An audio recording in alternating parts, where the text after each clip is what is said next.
Assalamualaikum warahmatullahi wabarakatuh. Kita jumpa lagi dengan tim atau channel Obor Kampung. Oke channel, channelnya Wong Cirebon. Kali ini kita akan ke sebuah makom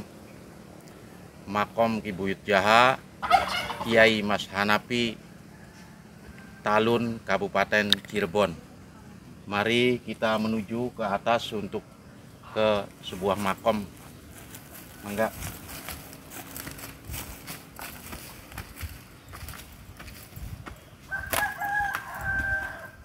Mbah Mas Hanafi atau Buyut Jaha adalah seorang ulama pejuang dan seorang yang diyakini oleh banyak orang sebagai waliullah.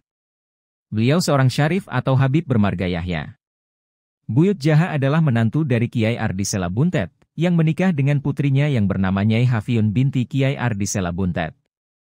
Mbah Mas Hanafi adalah sahabat Mbah Raden Ardisela Tuk, yang sama-sama berjuang dalam menyebarkan ajaran agama Islam sekaligus gigih melawan penjajah Belanda.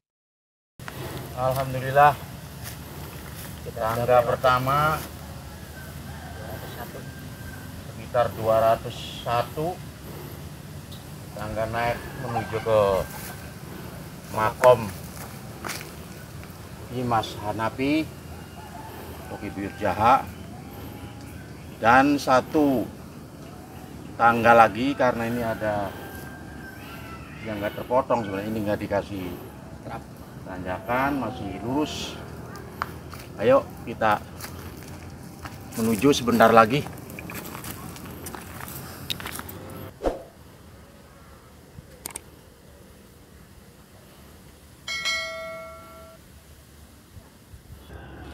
Alhamdulillah, sekarang kita sudah nyampe di lokasi makom Kiai Mas Hanafi Ki Buyut Jaha, dan ini ditemani keluarga sini. Alhamdulillah lagi direhab. Minta dukungan bantuannya supaya terlaksana dan menjadi indah, supaya pengunjung nyaman. Makam Mbah Mas Hanafi Jaha terletak di Desa Sampiran, Kecamatan Talun, Kabupaten Cirebon. Letak makam Mbah Hanafi Jaha sendiri berada di sebuah bukit yang lumayan tinggi, dengan bangunan tembok bata tanpa semen yang mengelilingi makam utamanya. Bangunannya tidak beratap yang terkadang membuat peziarah agak kerepotan bila hujan datang. Seperti makam para ulama dan wali lainnya, makam Mbah Hanafi Jaha juga ramai dikunjungi pada hari-hari tertentu, terutama hari Kamis, Jumat dan hari-hari besar umat Islam. Apabila ingin berkunjung ke makam ini, ada baiknya siang atau sore hari, karena kalau malam gelap dan tidak ada penerangan.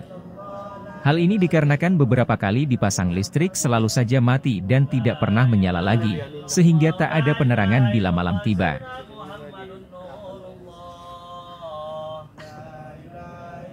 Menurut beberapa sumber kata Jaha ini erat kaitannya dengan nama sebuah kawasan di Banten, tepatnya dekat dengan Pantai Anyar. Sekitar tahun 1700-an Masehi, di sekitar pantai itu terdapat sebuah kampung bernama Jaha, di mana di kampung tersebut banyak dihuni oleh para pendatang yang berasal dari Arab dan Yaman. Sebagian dari mereka adalah pedagang dan beberapa di antaranya terdapat kelompok Habib yang memang berniat membantu penyebaran ajaran Islam di Jawa bagian barat khususnya Banten. Selain di Anyer kampung atau kawasan dengan nama Jaha juga ditemukan di Serang dan di Cikaduan Pandeglang Banten. Belum diketahui secara pasti apakah daerah-daerah itu hanya mempunyai kesamaan nama atau memang ada kaitan antara satu tempat yang bernama Jaha dengan yang lainnya. Berkaitan dengan Kiai Mas Hanafi Jaha sendiri tak diketahui tempat di mana beliau dilahirkan, tak ada pula yang mencatat masa lahir dan tanggal kematiannya, namun diketahui jika masa hidup Kiai Mas Hanafi masih satu era dengan Mbah Mukoyim dan Kiai Ardisela Dawan Selah, Buntet. Hanya saja usianya diperkirakan jauh lebih muda karena beliau adalah menantu dari Kiai Ardisela Buntet dan keponakan ipar Mbah Mukoyim.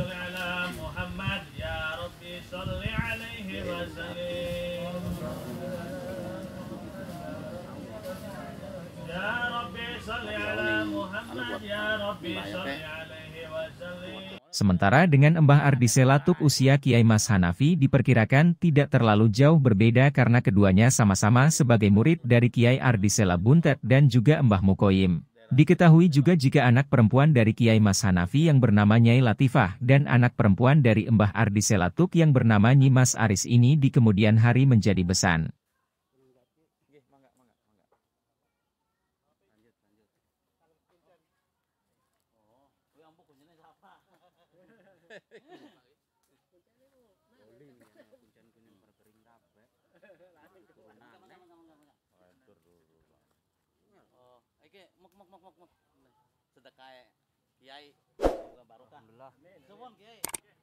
Alhamdulillah, kami sekarang ingin memasuki lokasi makom Kiai Mas Hanafi di Buyut Jaha. Bismillahirrahmanirrahim.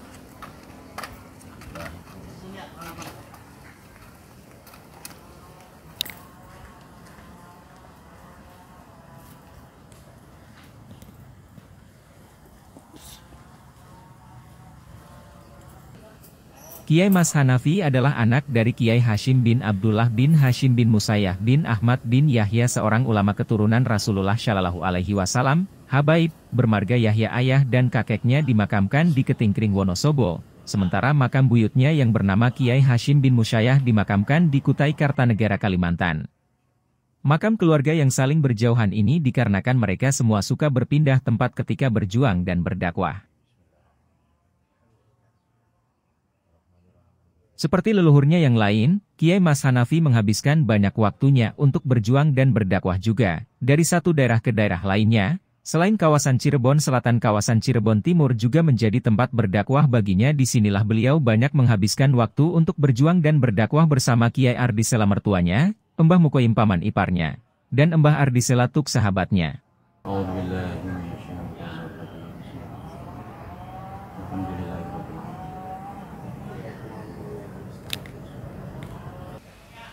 Kiai Mas Hanafi menikah dengan Nyai Hafiun, putri dari Kiai Ardi Sela Buntet dan Nyai Alfan secara tidak langsung.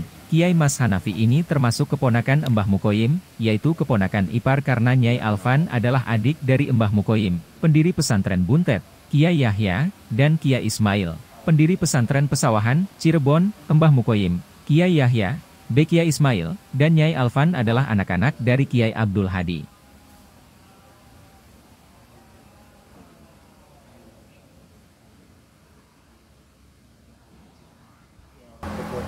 Dari pernikahannya dengan Nyai Hafiun, Kiai Mas Hanafi dikaruniai 3 orang putri dan seorang putra, yaitu Nyai Latifah, Kiai Idris, Nyai Asfiah, dan Nyai Konaah.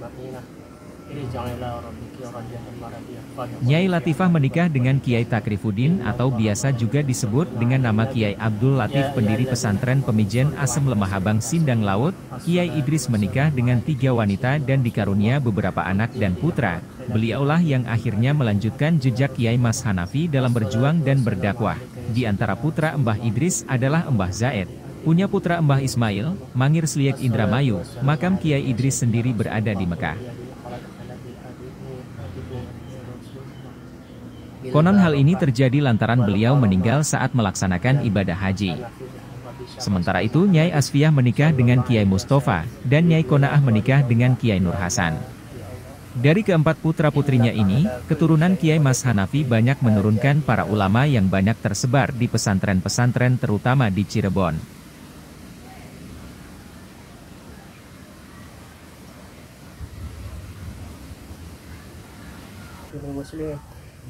Semasa hidupnya, Kiai Mas Hanafi dikenal sebagai ulama yang berilmu dan berwawasan luas. Karena keilmuannya yang mumpuni dalam bidang agama, maka pada akhirnya, beliau dikenal luas oleh berbagai kalangan masyarakat.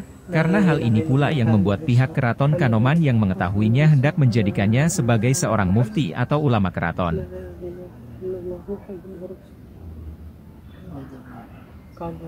Namun tawaran sebagai mufti dari Keraton Kanoman itu ditolak oleh Kiai Mas Hanafi dengan berbagai alasan. Salah satunya adalah karena beliau ingin lebih dekat dengan masyarakat umum dan memberikan pendidikan agama bagi semua kalangan masyarakat.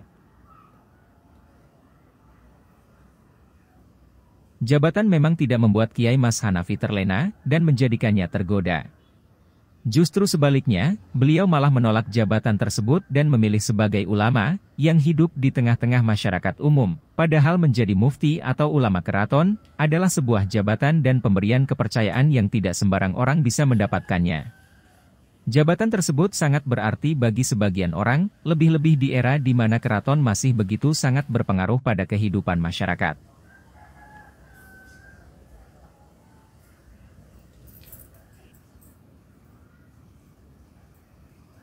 Pemirsa, ini pintu keluar, dan kenapa pintu ini istilahnya nggak tinggi tapi pendek separuh badan. Ini ada filsafahnya, maksudnya ini adalah supaya kita itu bahwa kita itu sama di hadapan Allah, itu kecil.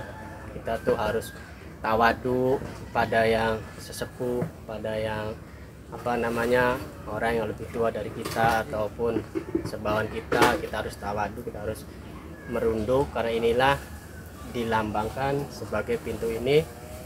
Kenapa pintu ini tidak tinggi, kecil, maksudnya masuknya juga merunduk ya. Iya, jadi kita tuh masuk ke sini tuh artinya menghormati sesepuh di sini ya, khususnya Kiai Mas Hanafi Jaha ini.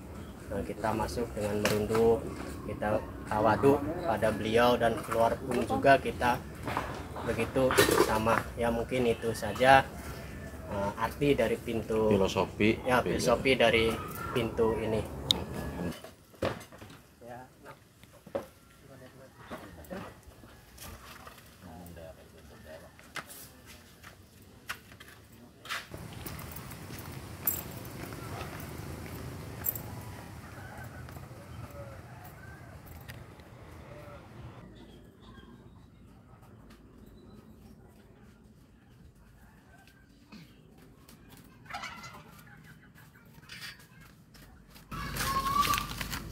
Alhamdulillahirabbil alamin. Sudah sampai ke bawah, ke lokasi perumahan penduduk dari ketinggian 200 meter, dari ketinggian 200 meter. Dan kali ini kita akan menuju ke rumah. Selamat berjumpa kembali, Lur.